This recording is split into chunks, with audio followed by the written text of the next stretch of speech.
The Complete Poems of Emily Dickinson. First Series. Chapter 1, Life. Poem 1, Success. Success is counted sweetest by those who never succeed. To comprehend a nectar requires sorest need.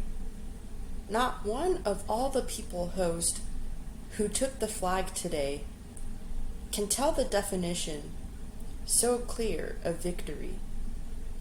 As he, defeated, dying, on whose forbidden ear the distant strains of triumph break, agonized and clear.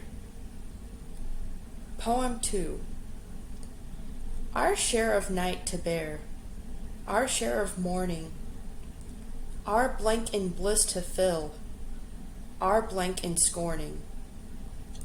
Here a star, and there a star, some lose their way. Here a mist, and there a mist. Afterwards, Poem 3, Rouget Noir. Soul, wilt thou toss again? By just such a hazard, hundreds have lost, indeed, but tens have won and all. Angels' breathless ballot lingers to record thee. Imps in eager caucus raffle for my soul. Poem 4, Rug Gan. Poem 4, Rug Gagne. It is so much joy. It is so much joy. If I should fail, what poverty! And yet, as poor as I have ventured all upon a throw, have gained, yes, hesitated so, this side the victory.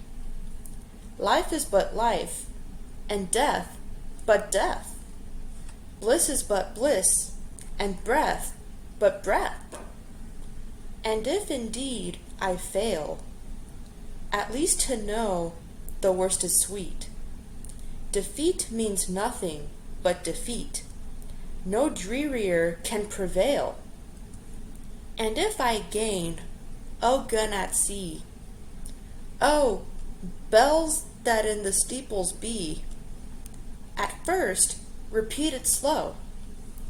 For heaven is a different thing, conjectured and waked sudden in, and might overwhelm me so. Poem 5. Glee! The great storm is over. 4 have recovered the land. 40 gone down together into the boiling sand. Ring for the scant salvation, toll for the bonny souls, neighbor and friend and bridegroom spinning upon the shoals.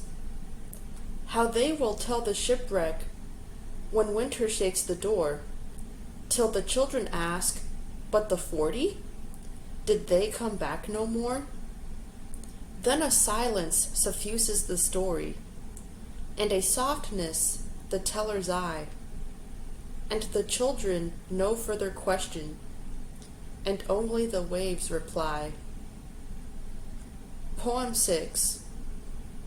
If I can stop one heart from breaking, I shall not live in vain.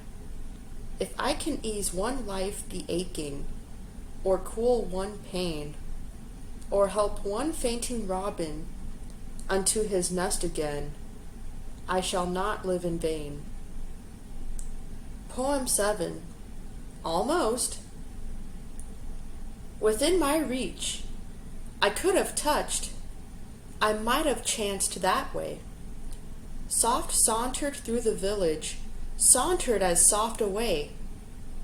So unsuspected violets within the fields lie low, too late for striving fingers that passed an hour ago. Poem 8. A wounded deer leaps highest, I've heard the hunter tell. It is but the ecstasy of death, and then the break is still. The smitten rock that gushes, the trampled steel that springs, A cheek is always redder, just where the hectic stings. Mirth is the mail of anguish, in which it cautions arm, lest anybody spy the blood, and your hurt exclaim. Poem 9. The heart asks pleasure first, and then excuse from pain, and then those little anodynes that deaden suffering, and then to go to sleep, and then, if it should be, the will of its inquisitor, the liberty to die. Poem 10. In a library.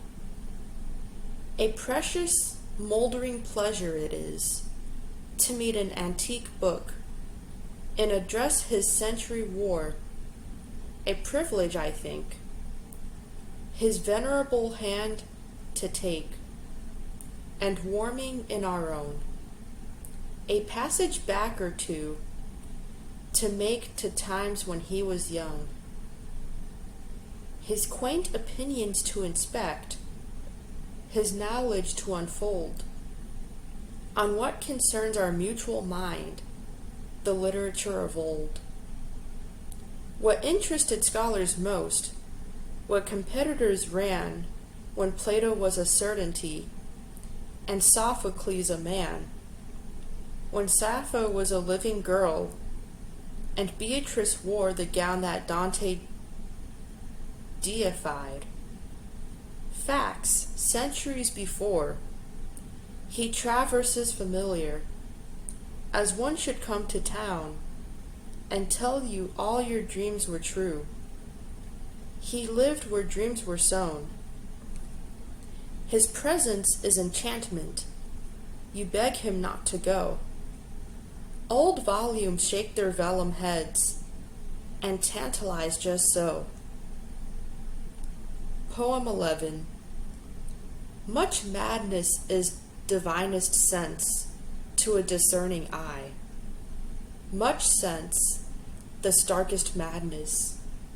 It is the majority in this as all prevails. Assent, and you are sane.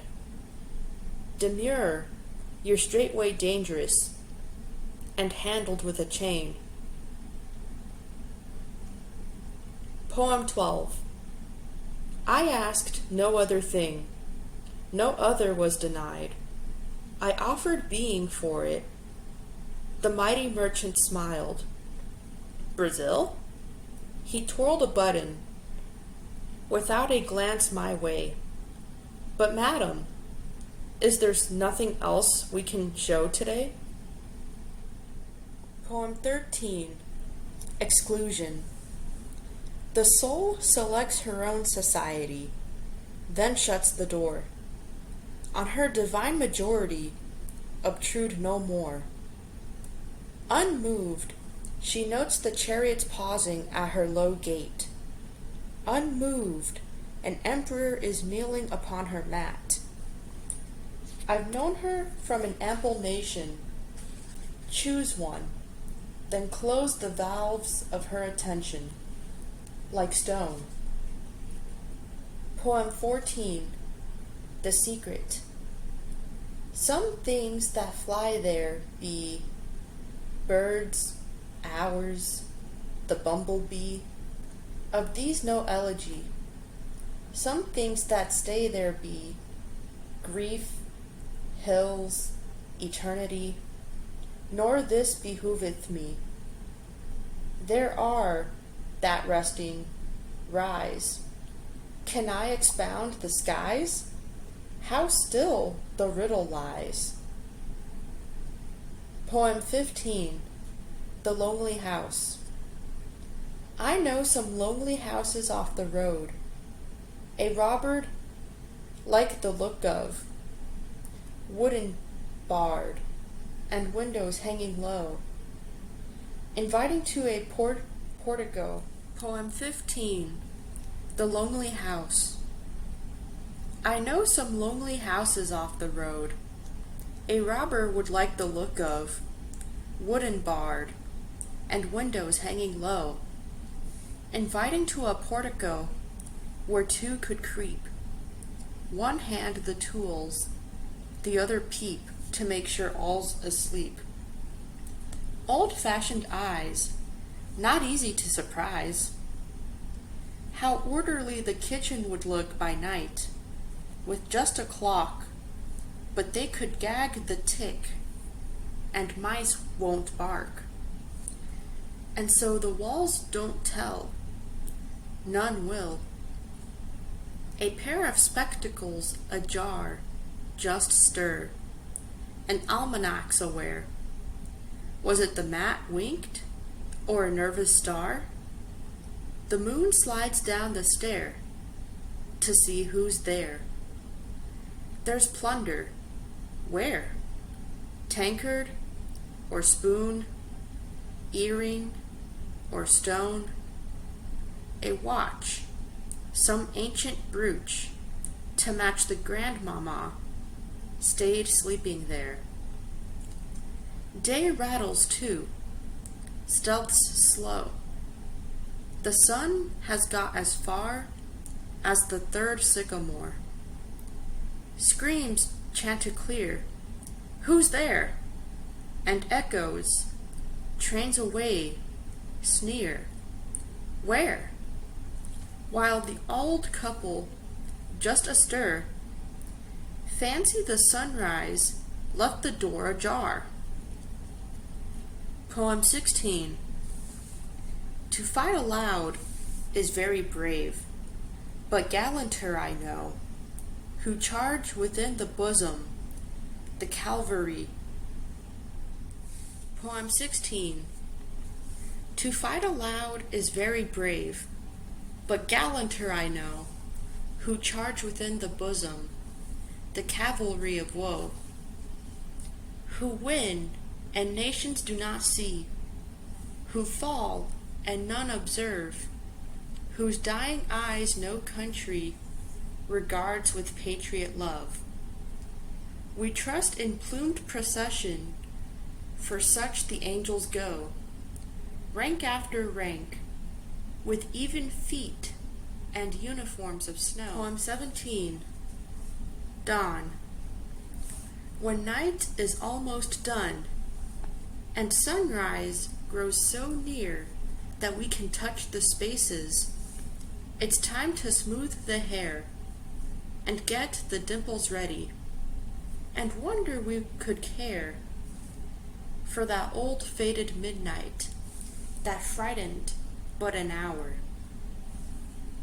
Poem 18. The Book of Martyrs.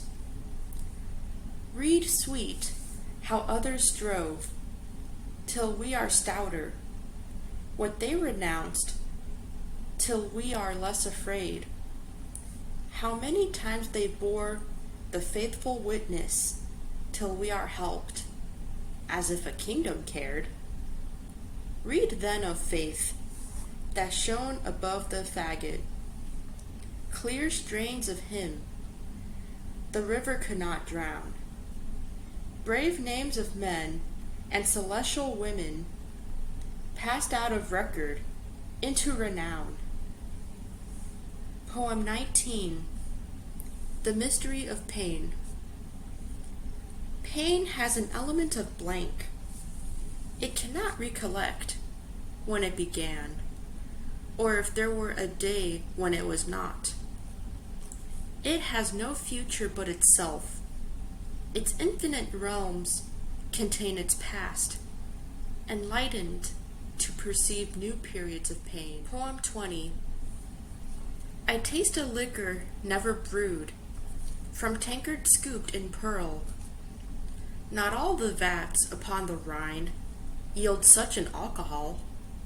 Inebriate of air am I, and debauchee of dew, reeling through endless summer days from inns of molten blue.